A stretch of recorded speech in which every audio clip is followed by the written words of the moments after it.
Continuing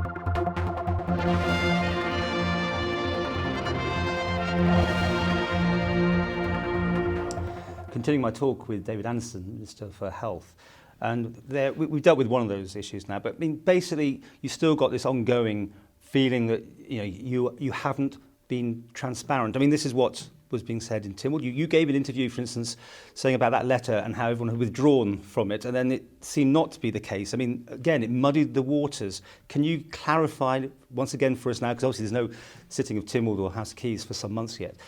Was that letter, were people sticking by it? Did they remove themselves from it, or what? As you know, as a result of what I said in relation to that letter, I referred myself to the Tynwald Standards Committee, and I can't send it to you because they're doing their job of work now, and we're waiting for their report, which quite might be some time off because they have to speak to other players within this. So I wouldn't want to comment because they've got work in progress on that committee, as I understand. You can't comment to say one thing or another. You're standing by what you said to me, or you're not standing by it? I'm standing by what I said all the way along, that I haven't deliberately misled anybody. And if it comes to that there's questions on this, you would resign, would you? If the committee say that I have deliberately misled, yes, I would resign. Because this brings me on to, and this is coming into the public domain more and more. I'm not sure if I'm the first to probably mention it, that there's the backbencher brigade have got themselves together.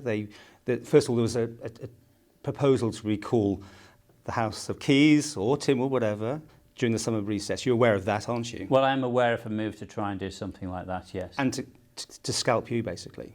Well, obviously, I am a target, and it's quite obvious that Mrs. Beecroft has said she is anxious to see the removal of myself and the senior management, as well as my chief executive. I mean, it's not just that now. There's also a letter from backbenchers who have gone. It's going up on the stand to the chief minister, and again, you'll be aware of this. That they also are unhappy. They've got not a quorum as such, but they've got a fair few people not happy with you in this position. Well, I think there's a combination of reasons why people might have signed a letter. And until you see the detail of the letter, it's very difficult to say exactly why. I think you've got to recognise there is frustration by certain backbenchers because of waiting lists. I haven't got a magic wand in the Department of Health, and whoever is in my position will have this problem to wrestle with. It is something we're addressing, and we're making progress in some areas.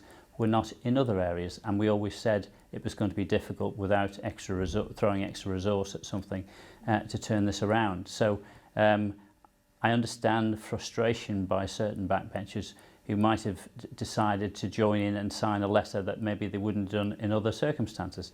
And other people have political ambitions, and if one card falls, there's an opportunity for somebody else as well. So you do accept this letter is out there then? I mean, you've heard I'm aware the letter is out there. And what's the Chief Minister is kind of going to have to look at this before it goes into the full public domain, I understand. So would you step down, for instance, on a reshuffle, which he's talking about having, I understand, again in September-ish?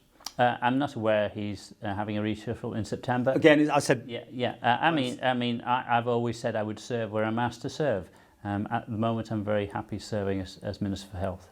Because at the end of the day, there's been a confidence shake in the national health system over here. I mean, there is that question out there about you and your team and this whole situation coming into the public domain in the first place. You accept that it hasn't been handled well? I would say you have to take into consideration that the whole of the National Health Service in the UK has been under the spotlight. And people have been trying to run stories, well, where do we stand in the Isle of Man compared with somewhere in the UK on different issues? So every time a story comes out of the UK, people are asking, what's our equivalent in the Isle of Man? And obviously, there are people with agendas on the Isle of Man. There are people that haven't had situation resolved to their satisfaction as well. And they see this as an opportunity, maybe to undermine confidence in our health service. What I'm saying today and the information we're putting on our website is designed to build that confidence back up for the general public and the health service on the Isle of Man. And I think that's where I'm going. I mean, confidence, and you are in charge of this. You have to take responsibility, yes, for your department. Yes. And with this head of steam that's now building, is it not easier for you just to resign? I think I have the team around with me to give the confidence to the people of the Isle of Man, and if they have the correct information in front of them, I think they can make their own decision on that. And I suppose, therefore, the obvious thing with hindsight, which we all would love, do you think you could have handled this better?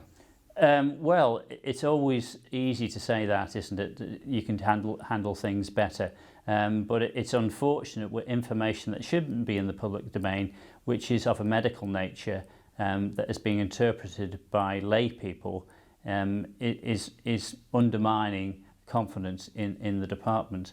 As I said before, these external reviews happen on a regular basis throughout hospitals in the UK. It's unfortunate because certain people might be frustrated of the pace of change in some of these areas that this has been leaked. And reporting ways that compared to the UK for the NHS, I understand they are different. You don't have the same sort of data available in the public domain. Is that something that you need to look at to come into the line with the UK? Well, we are trying to make more data available on our website, but our systems aren't as savvy as we'd like them to be. But that is something else that costs money to make sure. So it's very difficult for us sometimes to give a direct comparison when we get a Tynwald question, for example. How do we compare with the UK in this area? And that's why we've had a bit of trouble with some of the last set of Tynwald questions, which put an enormous strain on the department in trying to answer those within a reasonable time frame, because people think, well, there's just clerics up at Nobles Hospital to answer these questions. These are very often medical frontline people that answer the questions on our behalf. And in certain cases, we had to meet the deadlines for responding to those. We would have had to suspend clinics or something like that. You mentioned you're happy with your team and you head that team. If any of those people below are criticised or in any reports for failing in their duties, would you therefore also have to take responsibility for that? We'd have to see what the scale of that report was and the criticism of any individuals within. It's very difficult to just give an answer to that without actually seeing the detail. Will you be still Minister of Health by the time of the next election, in your view, then? I haven't a clue. That decision is something for the Chief Minister, and as you're well aware and you've said to me today, he does plan on having a reshuffle at some time. And I've already said that I'm very happy to serve as Minister of Health, but if I can play a role in another department at some stage, I'd be happy to do that. Has he got your confidence, do you think? I think you need to ask the Chief Minister has he got the confidence in me. Obviously, I'm still here today, so you'll have to ask him.